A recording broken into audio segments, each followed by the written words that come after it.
नमस्कार, जय डुग्गर जय मां बोली। तुस दिक्खा करदे हो गुलिस्तान डोगरी खबरें की ते अ'ऊं आं तुंदे कन्नै प्रियंका चौधरी। इक बारी परतियै मैं ते मेरे सहयोगी शमी दमीर होर हाजिर न लेइयै ऑपरेशन डोगरी शब्दें दा। जिस चाल्ली कन्नै असें कल द'ऊं शब्दें दा ऑपरेशन कीता हा, यानी कि इक ते हा चुरुमुरु ते इक हा तलैट। ते ओह्दे आंगर गै अज्ज इक नवां शब्द लेआंदे दा ऐ ते ओह् शब्द साढ़े डुग्गर कल्चर थमां जुड़े दा ऐ, क्योंकि डुग्गर जे करियै संस्कृति दी गल्ल करचै, डोगरा धरोहर दी गल्ल करचै ते इस शब्द दा ते खास तौर पर एह् जेह्ड़ी शब्द थमां निकलने आह्ली जेह्ड़ा अर्थ ऐ, एह्दा बड़ा ज्यादा म्हत्तव ऐ। ते म्हत्तव तुसें गी शमी होर जरूर दस्सने दा प्रयास करङन ते उ'नेंगी मैं शब्द दस्सेआ ऐ। शमी जी, शब्द ऐ जेह्ड़ा ओह् अज्ज दा ऐ रुट्ठ। रुट्ठ राड़े तुसें सुने दे न बी, खेढे दे न बी, ते मैक्सिमम साढ़ी ऑडियंस समझी गेदी ऐ कि एह् रुट्ठ राड़े कन्नै साढ़ा केह् मतलब ऐ। ते फटाफट एह्दा ऑपरेशन बी करो ते साढ़े दर्शकें गी एह्दे बारे जानकारी बी। सबने तो पहले साढ़े कन्नै जुड़ने आह्ले तमाम दर्शकें दे कन्नै कन्नै साढ़ी सहयोगी प्रियंका चौधरी होने की जय डुग्गर जय डोगरी जय भारत। अज्जा दा शब्द बड़ा शैल तुसें कि एह् जेह्ड़ा इस वक्त मौसम ऐ, जेह्ड़ा इस वक्त दे एह् दिन जा दे न, एह् मैक्सिमम जेह्ड़े एह् रुट्टें दे गै दिन होंदे न। रुट्ट मतलब होएआ कि जियां एह् साढ़े रुट्ट राड़े, एह् राड़े होंदे हे साढ़ियां जेह्ड़ियां बजुर्ग जेह्ड़ियां हियां ओह् नमियां फसलें गी, जेह्ड़ियां नमियां फसलां दोबारा उगानी होंदी जां पिछली फसलें गी उ'नेंगी मूंह् लांदे हे, मूंह् लाने ताईं जानि कि उ'नेंगी शगुन करदियां हियां। और रुट्ट जेह्ड़ा एह् रुट्ट होंदे हे कि अस ना निक्के निक्के जियां होंदे हे ना, जियां पैह्लें जेह्ड़ी बड्डे बड्डे रेस्टोरेंट नेईं होंदियां न, एह् इक ब्हान्ना होंदा हा पिकनिक दा। ते अस कुड़ियां मुड़े सारे मिलियै उसलै बड़ा इ'यां आपस च प्यार भावना ही, ते हून ते बड़ा इक ओह् रिश्ते नाते के बड़े नाजुक होई गे न, जेह्ड़े बिखरने क्योंकि विश्वास नेईं रेहा रिश्तें उप्पर। हम्म नेईं तां अस कुड़ियां मुड़े ना एह्कड़े दिनें बस एह् दुआ करनी है भगवान अज्ज बरखा निं होनी चाहिदी ऐ, भगवान अज्ज बरखा निं हम्म होनी चाहिदी।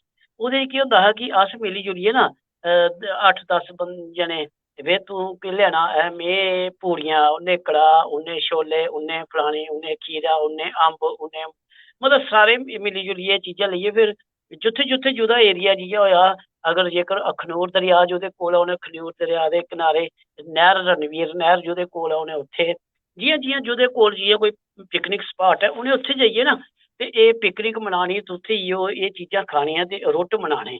एह् इक ब्हान्ना हम्म होंदा हा कि जे एंटरटेनमेंट ज्यादा होंदे नहीं ही, इक दूरदर्शन दा चैनल टीवी होंदा हा बस। हम्म ना एह् मोबाइल होंदे हे, ना यूट्यूब होंदे हे, ना फेसबुक होंदा हा। ते उसलै जेह्ड़े साढ़े रीति रवाज ही उ'नेंगी अस बड़े सैलीब्रेट करदे हे, बड़े चाऽ कन्नै मनांदे हे। पर जदूं दा एह् सोशल मीडिया जमाना आई गेआ ते हून ओह् सोशल हम्म मीडिया जमाने उप्पर दस्सने जोगा गै रेही गेआ सारे तेहार, जि'यां अस अज्ज गल्ल करा दे आं ते बस गल्ल जी इक गल्ल गै रेही गेई। पैह्ले प्रैक्टिकल होंदे हे, प्रैक्टिकल करियै दस्सना पौंदा हा ते इ'यां दिलै कन्नै अस सारे दिन तेहार मनांदे हे ते बड़े अच्छे लगदे हे।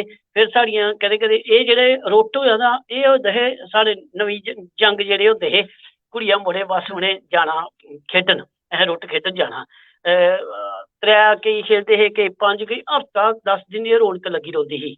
फिर हफ्ते हफ्ते बाद रुट्ट आंदे हे ते ओह् इस ब्हान्ने होंदा हा जि'यां अम्बे दा सीजन आई गेआ, फिर अम्ब जाइयै उत्थै चूपने। ते हून ओह् टैम कौन जांदा नैह्रें उप्पर, कौन जांदा दरेआ उप्पर, ते स्हूलतां घर घर। पैह्लें ते हून शौचालय बी जि'यां अस आखा दे इक ब्हान्ना होंदा हा बाह्र दूर जाना, इक सैर सपाटा होई जंदी ही ते चलो ओह् इक उस जमाने च अलग ते गल्ल ठीक ही। हाँ हां, पर हून जि'यां घर घर शौचालय जि'यां अस आखेआ कि बमारियां घर घर आई गेई, ओह्दा कारण बी इक है। जि'यां करोना दी गल्ल करचै अस, एह् गल्ल च गल्ल निकलदी है जी, अस गेट दे अंदर वड़दे हे ना ते उत्थै कन्नै गै नलका होंदा हा ते हत्थ मूंह उत्थै गै धोई लैना ते ओह् शिंदे जाइयै बाथरूम होंदा हा ते ओह्दे होर शिंदे जाइयै टायलट होंदी ही। हम्म ते अजकल एह् अंदर गै किचन आई गेदी ऐ लाबी बिच, ते ओह्दे कन्नै गै बाथरूम आई गेदा ते ओह्दे कन्नै गै बैडरूम आई गेदा। ते बमारियां असें आपे न्योता दित्ता आओ साढ़े घर, की जे जमाना बदली गेआ ते जमाना हर फैसिलिटी चांह्दा ते हर हाँ कमरे बिच इक टायलट होई गेदी। दिक्खो कैसा, एह् बी कुसै सोचे दा हा जेल्लै अस निक्के निक्के होंदे हे ते एह् खबरै एह् चीज़ां सुनियै ते बड़ी हैरानगी लगदी। फिर ओह् पिकनिक करदे करदे जि'यां अजकल केईं साढ़ियां माता भैनां ने रक्खे दा किट्टी पार्टी होई गेई ब्हान्ने सिर, ओह् परानियां ओह् जेह्ड़ियां चीज़ां न, हाँ उ'नेंगी अग्गें बधाने दा इक ब्हान्ना रक्खे दा उ'नें कि इस ब्हान्ने अस किट्ठियां होगियां ते उत्थै जागे ते उत्थै बौह्गे ते गपशप क्या मारगियां बात है ते शमी जी, क्या बात। इक दूए दा हाल पुच्छगियां। ते एह् हा रुट्टें दा जेह्ड़ा मेन हा, ओह् एह् होंदा हा कि असें इक ब्हान्ना सिर पिकनिक मनानी ऐ ते ओह् बिल्कुल। ते उस हिसाब कन्नै रूठ ते राड़े असें समझी ले, साढ़े दर्शकें भी समझी ले ते कोशिश करगे कल परतियै कुसै नमें शब्द कन्नै तुंदे कन्नै मुलाकात करगे। फिलहाल हुनै धोड़ी तक्कर तुस मिगी ते शम्मी होरें गी इजाजत देओ।